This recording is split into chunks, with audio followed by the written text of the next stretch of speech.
Hello guys, hello, this is for Virgo.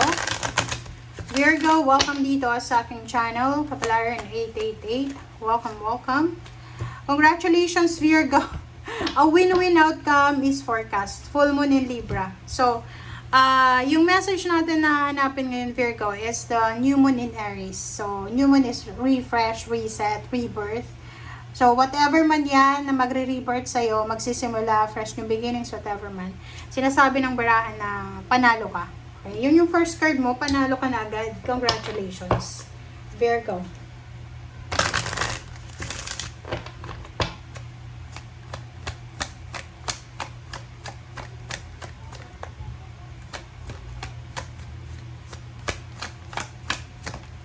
Okay, Saint Francis, follow your heart. Wow. Sundin mo daw ang sinasabi ng iyong puso. Sabi ni Saint Francis. Wow. Ano ba yan? Kasi Libra siya eh. Full moon in Libra. So, whatever man na mangyari, it's either mananalo ka, panalo ka sa kaso, panalo ka sa complaint mo, sa'yo pa rin ang huling halakhak. Parang ganun. Virgo. Ikaw pa rin ang panalo.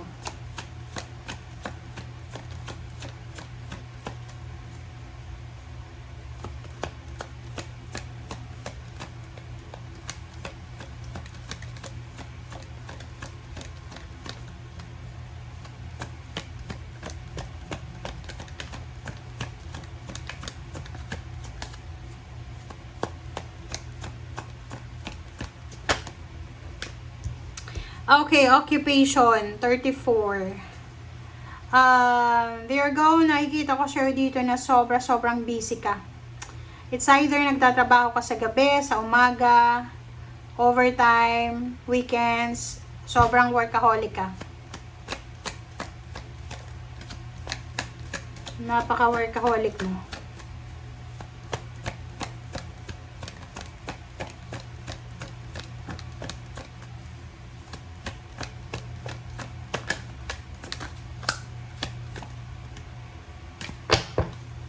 Okay, ano pa ba?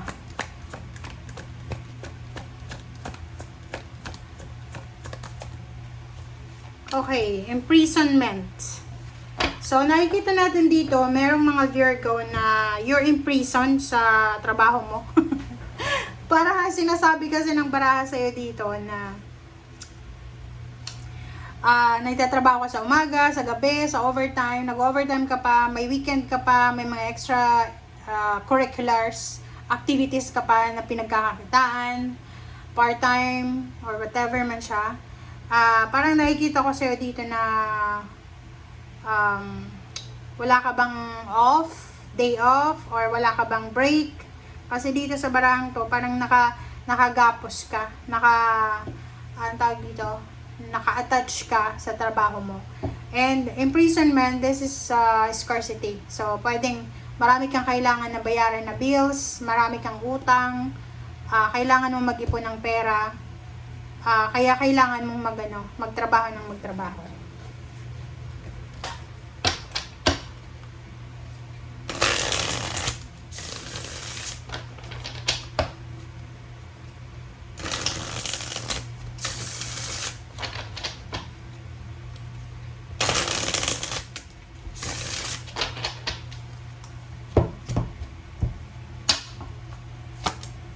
Okay, Six of Swords, Ace of Wands. Wow, ang galing na ito. Nine of Pentacles. Ang galing na ito. Okay, Virgo, kung makikita mo dito, sinasabi ng baraha na isang exciting na travel, isang exciting na relocation, isang exciting na relationship, ang posibleng darating sa'yo, na pwedeng pwedeng siya yung highlight ngayon, is love life. And ang nakikita ko, are you single? Kasi kung single ka, itong travel na to, pwedeng long distance, international travel. Pwedeng may karelasyon ka na nasa ibang bansa, and posibleng pupunta ka sa ibang bansa.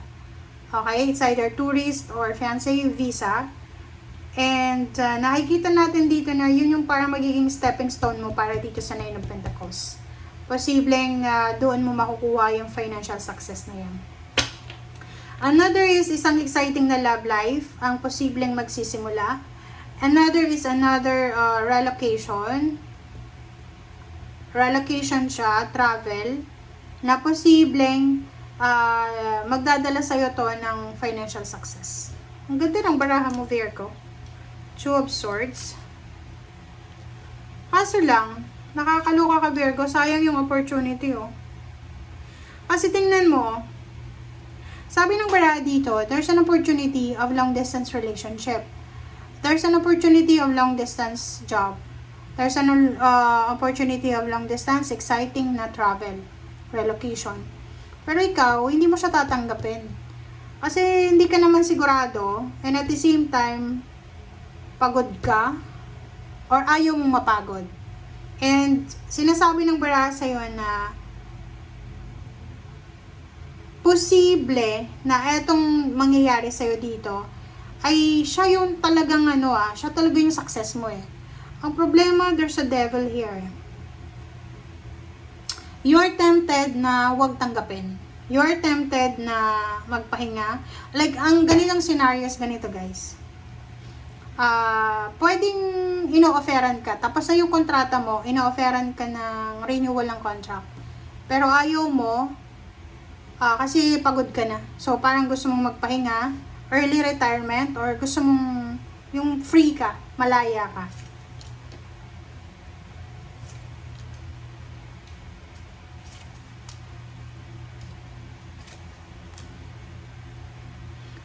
Tingnan mo dito.